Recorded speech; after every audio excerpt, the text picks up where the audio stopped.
p.m. I'd like to call this meeting to order and start with A on our agenda, a presentation from the Colorado Department of Transportation, CDOT, briefing on their school zone studies in our community. Yeah, we have David Payton. He'll be coming up shortly. Am I good to go? Yeah, we can hear you and you can hear us. Yes, I can. Great. I need to share my presentation. Can you all see that? Yes. Okay, awesome. So, thank you everyone. My name's David Payton. I am the CDOT Region 5 Traffic and Safety Resident Engineer. Some of you may have interacted with my boss, Jennifer Allison. She's the Traffic and Safety Program Engineer. And this school study was requested by City of Cortez and went through Jennifer and on up to headquarters. They came down and did the field work, and I've got a unlucky 13 slides to share. So this is what I was mentioning. School study was requested on 160. There's the milepost limits. Roughly speaking, that's south of 7th Street, continuing north along US 160 up to Elm Street. A portion of Colorado State Highway 491 was included in the study area. Really that area right at the intersection of 491 and 160, and it goes from that intersection north to West North Street. And because I like pictures, this is it in a little easier to follow format. And if I can get my laser pointer to turn on, you can see, there it goes. Down here, the study area started just down here, that's south of 7th, and it follows 160 up around the curve to Elm Street. And then also these 2 mileposts on the left, right here and right here, those are the portions of 491 that were included in the study area, which is highlighted in the yellow. Headquarters came down, they did their study, they took all the data, and the results, a school zone is recommended in this area. What does that mean? That requires speed zone changes that are in this table that I'll get to, and then accompanying the speed zone changes are a bunch of signage changes. And I will go through the signage here in a minute, but here on this table you can see, I'm going to start on the left side under the green header. That's for eastbound 160. You can see the existing speed zone information and what those mileposts were. This area next to my little laser pointer is changing from 30 down to 25. And you can see that same area for westbound 160 is listed as dropping from 30 to 25 as part of the school zone. These other milepost extents, those are the adjustments on either side of that new 25, so that we have a 35 that's not too short, and then we've got the 40, and a lot of our signage updates are associated with moving those speed limit boundaries around. Again, because I like maps and such, this is the aerial with the actual school zone that was identified by headquarters after their study. So the school zone will start just south of 3rd Street, right here, and the school zone wraps up along 160 up here to Maple Street. So, updates. What we've got, we just went over, we're doing speed zone, longer 25, it changes the other speed zones around it, signage updates. What you see on the right side of the screen, this is what we call a strip map. And it's just if you imagine laying the highway out in a long straight line as a strip, it's got all the mileposts along that entire highway, and it's got a ton of sign codes on here. And what does it all mean? I've got it's 6 or 7 pages of these. So what I've done on the next slide is I've got an aerial with the signs, maps and pictures. it makes things a lot easier to talk over. So where I'm going to start on the far east side of the city limits and then work my way to the west, go around the curve, and then continue south on 160. And what's going on is when we do a school study, the team also looks at signage approaching the school zone on either side, and they look for everything, just to kind of get a general update. So some of these sign adjustments are not associated with the school zone, but some are. Up here on the top right, you can see I've got this stop for pedestrian crosswalk. There are a few intersections that have this sign, and that sign has to be removed because Colorado state law is yield for pedestrians in crosswalk, not stop. Working along, well, I'll come down to this corner. This is our pedestrian warning sign. That sign we're considering adding that at intersections that do not have signal control. Those signs are intended to be used where drivers may not expect pedestrians to cross the street. And so generally at signals with a crosswalk, drivers are going to be aware there is a pedestrian phase for the traffic signal. But in other locations that don't have a signal, where the pedestrians just really, they're looking both ways and crossing the street, that's where we kind of want to have that warning to try to get drivers to realize, hey, there might be somebody stepping out. You really need to keep your eye out. Working my way through the rest of these signs, you can see we've got a new 25-mile-an-hour speed limit sign that is needing to go up. What that one is, I believe it's in front of Pocopelli Bike Shop. That sign was mounted to a light pole, and CDOT no longer does that. And my best assumption is that the utility company removed that sign from the light pole. That sign's been missing for some time, and now that it's identified, we will put that sign back, but not on the light pole. It will be on its standalone signpost. Working my way just to the left is where we'll have to take down a 30-mile-an-hour sign, replace it with this 25. Down here, this pedestrian warning sign, it looks a little weird. Why would we remove a pedestrian warning sign? Well, the problem with this one is it's located downstream of the intersection. It's after the intersection. We want the warnings for pedestrians to be in advance or upstream of the intersection, so that the first thing the driver sees is the ped sign, and then they approach the intersection and the crosswalks. So that's just an adjustment. On these two signs down here on the bottom part of the screen, those will be oriented for eastbound drivers on 160, and they just reflect 25-mile-an-hour zone to remind people that as they're driving past school and into downtown, it's 25. And then this, I believe it's this 30 is actually missing, and that 30 is missing, and we need to reinstall. So as part of the effort, we will put that sign up.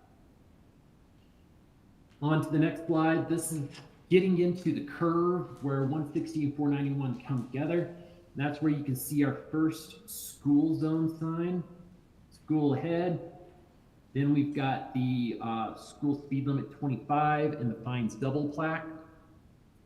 This is just correcting an issue that's out there. We do not use this lane ends merge left sign anymore. There is already another sign out there that's more of a pictograph that visually shows that the road goes from 2 lanes down to 1 lane. That's what we're using. Similar on this one, through traffic, keep left. That's not warranted and not to be used in this situation. There's also a 35, I believe that's near Burger King, that needs to come out, as is going to be the 25-mile-an-hour speed zone. Also, on this side, this is for southbound 491. So as the 491 drivers are coming south, they will see a 25-mile-an-hour sign. Then they will see the school sign, and then the school speed limit sign. Then this is the same area, but for eastbound 160, We've got a non-standard yield to pedestrians crosswalk sign that needs to get removed. There's a speed limit 30 that has to get removed because this area is changing to 25. And then on the far right side of the screen, again, this is for eastbound drivers. So as drivers are coming up 160 and they come around the curve, they will pass the signal and then they will get another speed limit sign, but with an regulatory plaque that indicates that the school zone is at an end. Fines double would no longer apply after drivers pass that sign. Let's see. Sorry, wrong direction. Okay, moving down towards 3rd Street. I will go north to south and then come back south to north, but as drivers pass the intersection of 160 and 491 and they come this way, they will see the school speed limit with the fines double plaque. There is a pedestrian warning sign that we are going to swap out with a school sign. Then just after 3rd Street, the in school zone sign will be in place and speed limit goes back to 35.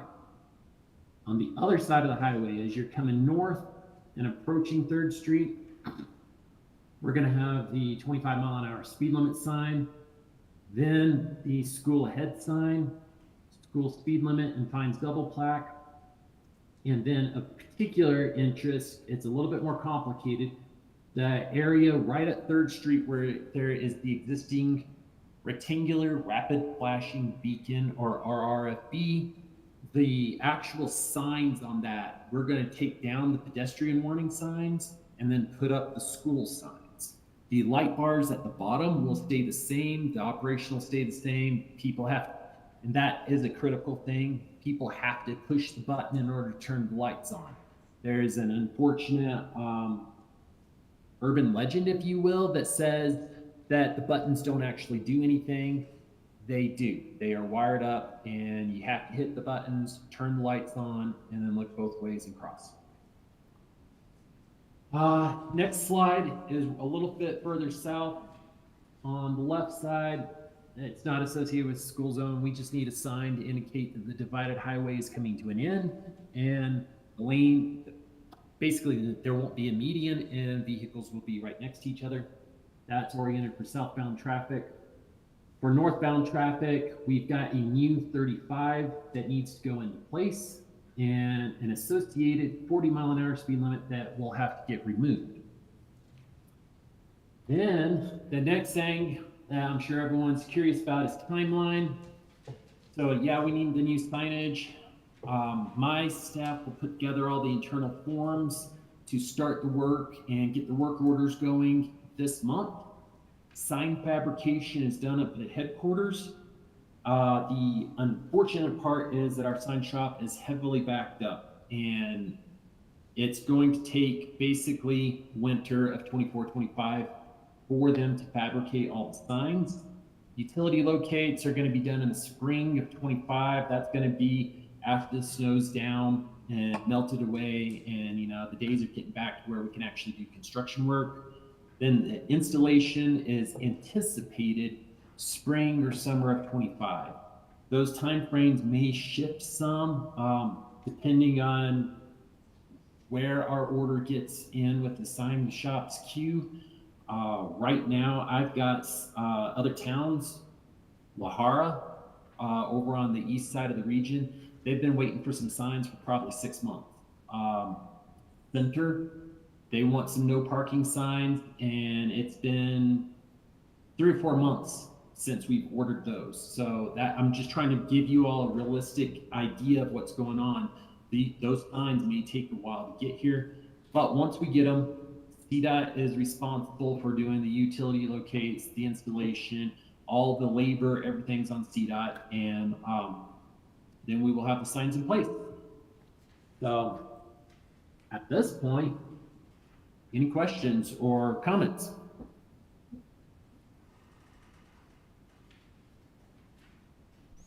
I just have a comment. It seems like you're really spot on because that section from 3rd to Maple has been out of control forever. People drive entirely too fast, 10 to 20 miles faster than what you're proposing. And I'm glad that that's really the area that you targeted eastbound kind of and westbound, because I think it's an area that's really out of control. And a lot of students from the middle school, having taught there forever, will try to cross and go to Burger King and a variety of things right through that section. So I think you hit it.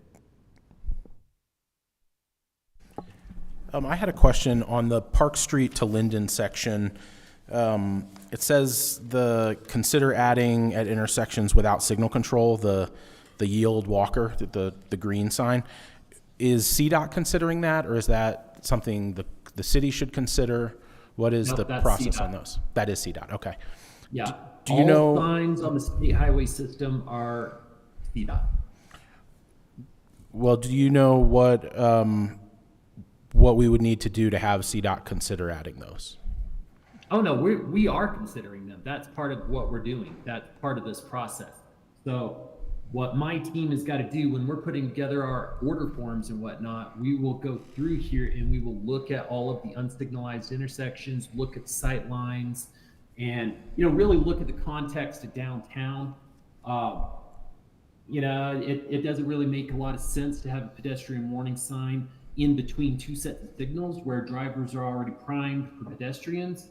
But if there's a crosswalk, I know down there by the Welcome Center, there's a crosswalk that runs across 5 lanes of traffic, and I don't know how anyone crosses there.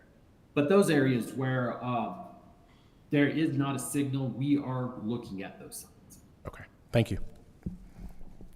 To piggyback on Councilmember Dobry, the intersection of north of Elm Street in Maine, you've got county building on the north side and then county building and parking lot on the south side. So a lot of people cross there.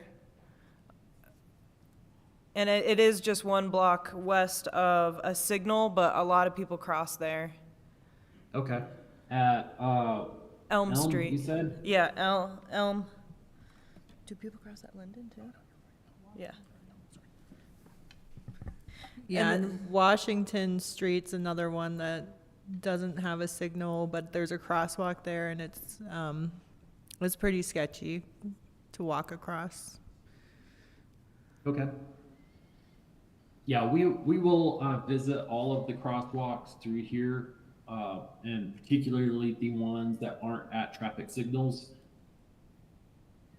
We will, like I said, we will consider them. It's really another issue with these signs is I've been to some towns where they literally have that warning sign at every single intersection, and you come into town and you see 15 of those signs, and the first thing drivers do is ignore them because it's oversaturation, it's overwarning, and people ignore those signs. So this is kind of a case of judicious use. You don't want to just put signs everywhere because people ignore them. So we'll look through this area and see where it makes sense with context, and try not to overwhelm drivers to where they will ignore the signs. I would just like to be clear on one thing that I believe I'm interpreting. And on your sign, on your aerial of US 168 Park Street to Linden Street, up in the upper right corner, you've got the stop for pedestrian and crosswalk sign crossed out, and you've got noted on that Beach, Washington, and Madison crosswalks. And then below that, the previous comment about the consider adding intersections without signal control.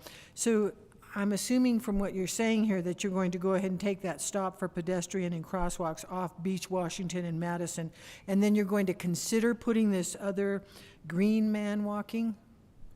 No, those two sign types are not connected. So the stop for pedestrians and crosswalk is not backed by state law. That sign should not be on the state highway system, period. And it's completely inappropriate to have. Then when you flip around, completely ignoring the presence of that sign, we will look at those intersections to see if they need a pedestrian warning sign. Thanks.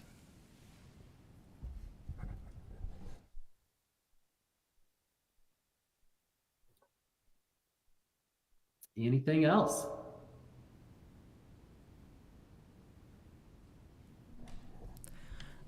Just that, I think, will we be hearing from you throughout this process then, or?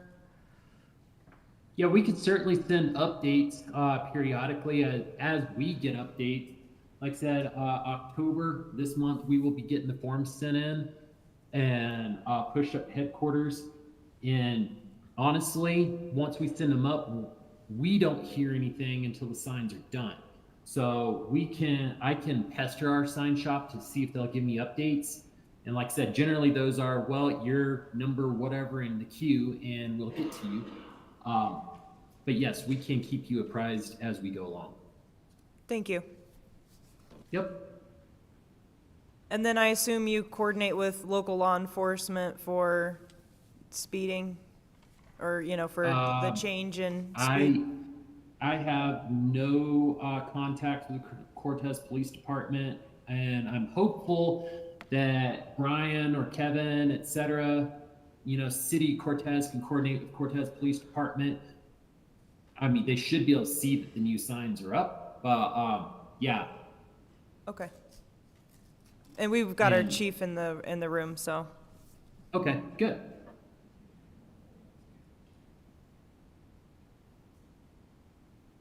All right. Thank you so much for joining us tonight in the update.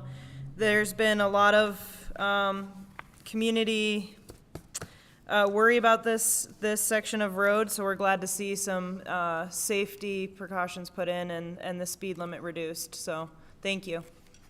Yep, not a problem. Thank you all for your time.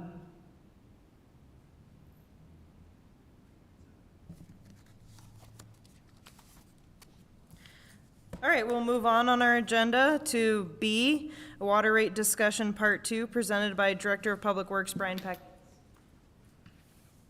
and staff. Madam Mayor, City Council, this is Water Rate Discussion Part 2. We've got some new information we'd like to share with you, and then, hopefully get some feedback and questions from you as we continue, our search for the appropriate water rates for the community.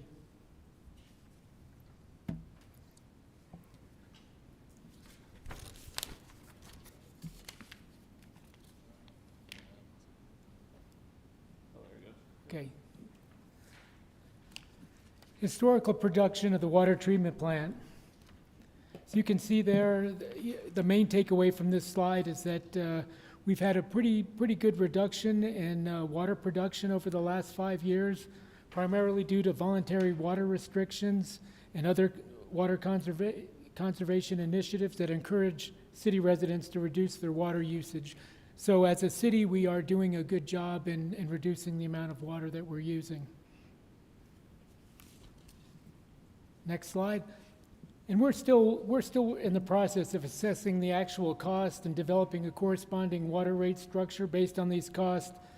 But just the cost to treat water for the city of Cortez, you can see it's broken down. In 2023, we've got administration at the water plant, filtration and treatment, and then some of our capital water treatment projects. Based on that, it costs about $3.71 per 1,000 gallons. Now, we're also paying some internal debt.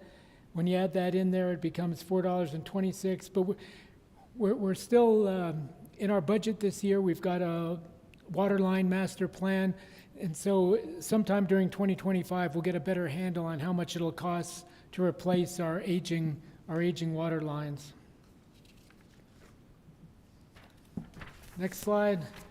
We were asked to do a few more community comparisons. We've got some small communities in New Mexico, Utah, and Arizona. It's just a list. There's a map and a list of the different communities. You can see that 18 of the communities have tiered rates, 5 do not, and then almost all of them, 21 have enterprise funds and only 2 don't. And the tribes are a little bit different. They operate on a different system. But that's some basic background information on what other communities are doing besides us. And with that, we've done some analysis of the water usage. I'm going to turn that over to Ian Roberson, our water conservation specialist to go through that. Hello, everyone. So basically, we started by taking our meter readings from 2023 and categorizing them in both single-family residential and commercial accounts. We want to note that we didn't include multifamily in this first analysis, mostly because we were more interested in the upper and lower bounds of the water consumption. From there, I took a random selection of the accounts for both the commercial and residential through random number generation for random selection of about 280 accounts for both. From there, I then categorized them into peak months, which were May to September, and non-peak months, January to April, and then October to December. So essentially summer months and winter months. And then we went ahead and computed the mean and standard deviations of usage for each. So we'll first start off with single-family residential peak usage months. From there, you can see that the average use is about 14,500 gallons with increasing of standard deviations of about 14,800 gallons. So you have tiers about 15, 30, 45, and 60. For the non-peak usage months, it drops down to about half, as we've kind of always known. The winter months are usually about half of what the summer months are. And then for commercial, for the peak usage months, they're much higher at an average of almost 46,000 gallons with a jump of about 48,000 gallons in the standard deviation. And for the non-peak usage months are, of course, about the same as well. They're about half, as we've kind of already known with summer versus winter months. Can I ask some questions? Sure. How much of a lift was it to do this data crunching? It was a little bit of work. The main thing is that our meter readings, they're not directly categorized residential, commercial, so I have to go through all 3,000 accounts and find which ones are which, and then extrapolate that. So that's the major work, is that.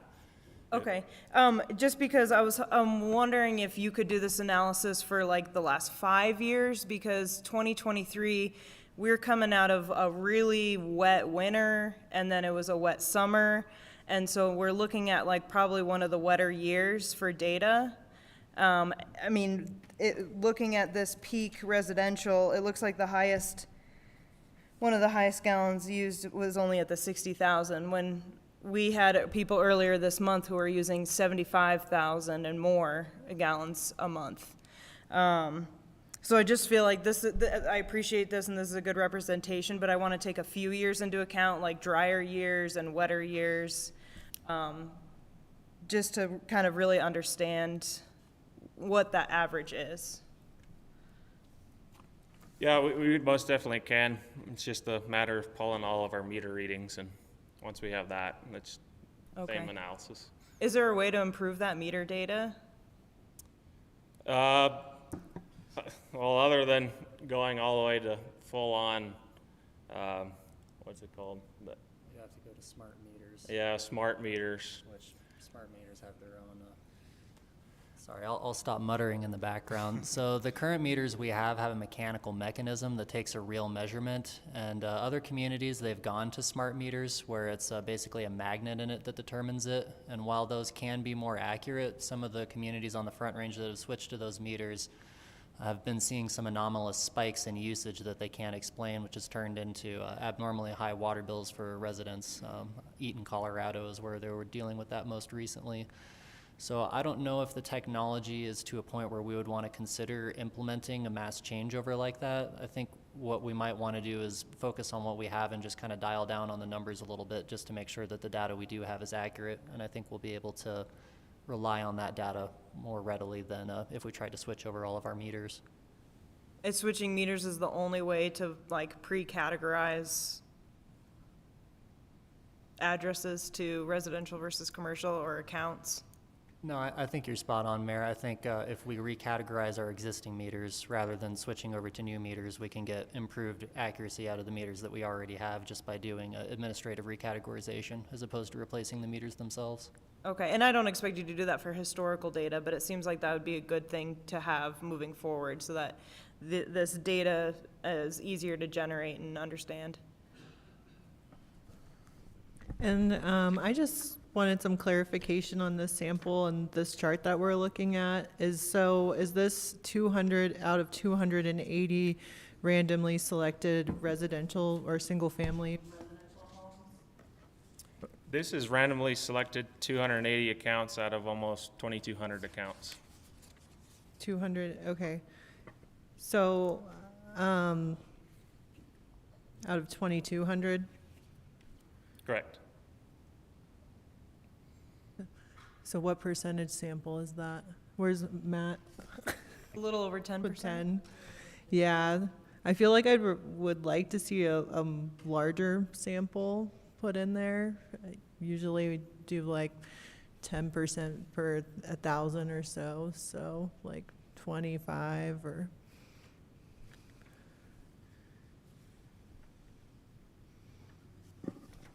Go ahead. Are you done? I have a question. So on your third page, the cost breakdown, the cost to treat water for the city of Cortez. So under budget expenditures and totals for 2023, we've got filtration and treatment running at $710,536. So, and then below that, we've got the numbers under total enterprise. And under total enterprise, we're looking at total water sold in the city of Cortez. So under filtration and treatment, is that number that's there, does that include the Montezuma County Water District 1 and the Toyac water that's treated under there? And then is that in that upper number, the filtration and treatment? Those numbers were excluded because those are billed under a separate contract. So this is just for water produced and consumed within the city of Cortez specifically. Okay. Not include Montezuma Thanks. Water District number 1 or Toyac. Just wanted to clarify that that's only Cortez that's working on that top half also. Okay, thank you.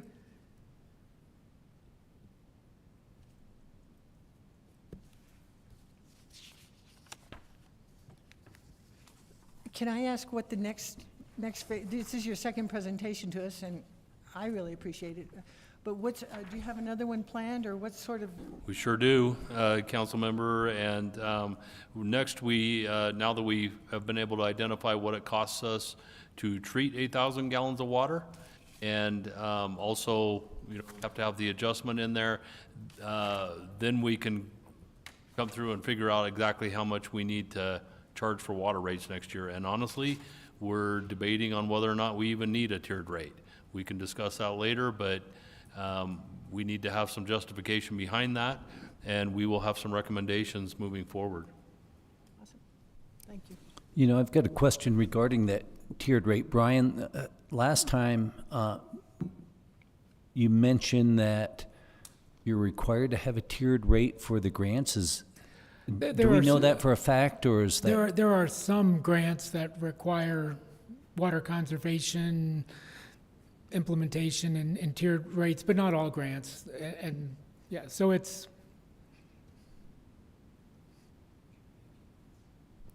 If I could add to that just briefly, Council. So even if they were required by a grant, we're not necessarily seeking any grants right now, at least for 2025. And understand what we're talking about now is in camera for 2025 rates only. We have to revisit this and reanalyze it every year, but this is only for 2025.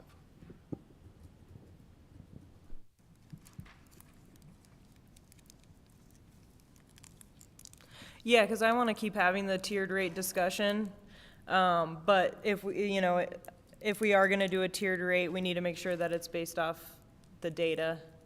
And I don't want to make any assumptions and then have to come back and revisit this again mid-year. I think the hard part for me is the idea that we're just not sure how much a water line replacement program would be, what it would cost. But one of the things that I do know is that people love to have water to their homes, right? For drinking and bathing and cooking and all of those sorts of things. So I would be extremely interested, I guess, to have like a really fairly accurate number and like a scope and sequence and a time frame, like when is that going to happen? And I do think that somewhere down the line, if I understand we're looking at just 2025 now, we have to address and say, like, are we bringing in enough revenue to make those things happen? And how much, and I don't want to catastrophize it, but how much of a quote unquote crisis is it? Like I was working at the middle school when the water line there broke, and it seemed pretty darn serious to us at the time.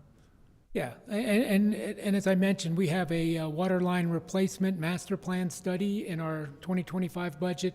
So that'll really identify and prioritize, the cost and the projects that we'll need, and maybe a timeline as well to do that. So that'll give us much better data that we can use moving forward.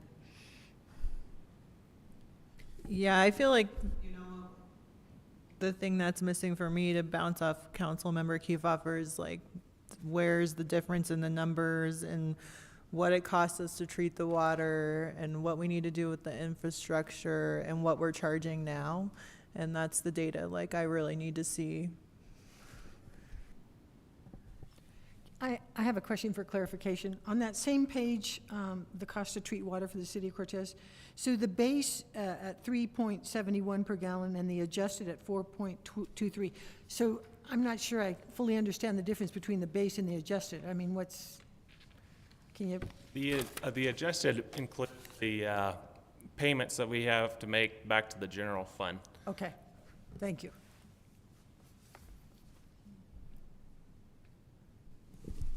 I have a question on the historical production. Your graph there shows a decline, and it says it's due to voluntary water restrictions. Has that been compared to the climate during those years? I'm wondering if it's not so much a reduction in water conservation, but it's more reflective of the annual rainfall we had that year, cooler temperatures, et cetera. I think we could certainly include that in the scope of our analysis. We haven't looked at that historically, but I think that's a good suggestion to move forward with, to maybe produce some sort of overlay looking at climate trends in the same year, same time frame.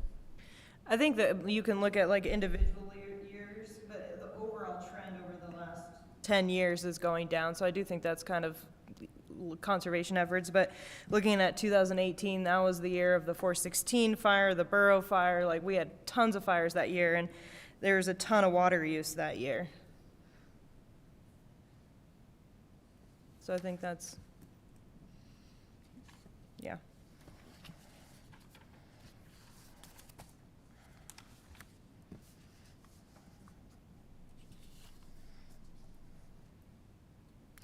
All right, yeah, I guess my last comment is like, just like looking at more data over the years so we can understand like what is that kind of threshold of the end of the average versus kind of excessive use. So if we are gonna do a tiered system, we know, if we're gonna charge more for excessive use, where's that cap?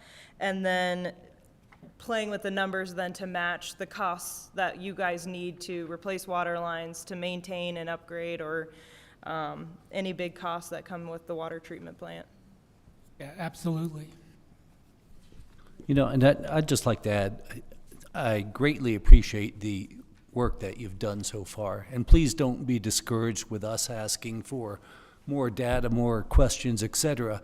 It's just that when we do make a decision this time, we want to make sure we have all the data, and we feel pretty solid on our decision this time.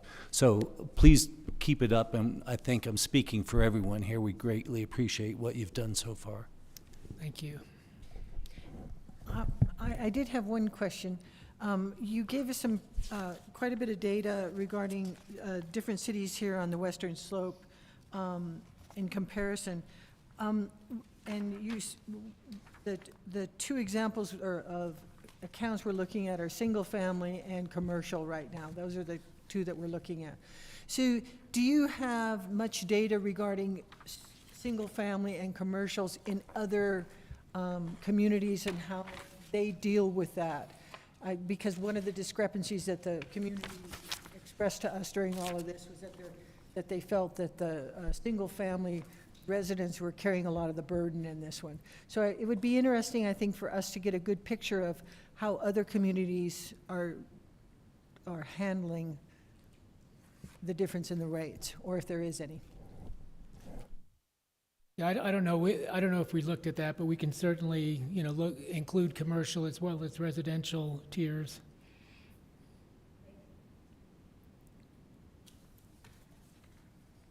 All right, yeah, we understand this is pretty complicated, and we appreciate the hard work you guys are doing. And like Councilmember Lewis said, we just want to make sure we're making the right decision, and so we appreciate your help with this. I'd like to hear the rest of the presentation. Or did you want to go through your graphs? You mean in the appendice or appendix? Or, yeah, I didn't know if we had cut you off too early with all the questions because we were on the single-family resident. No, that data is just the hard data for the Okay. second slide. Okay, I just wanted to make sure you got a chance to. Yeah. Thank you. Anything else?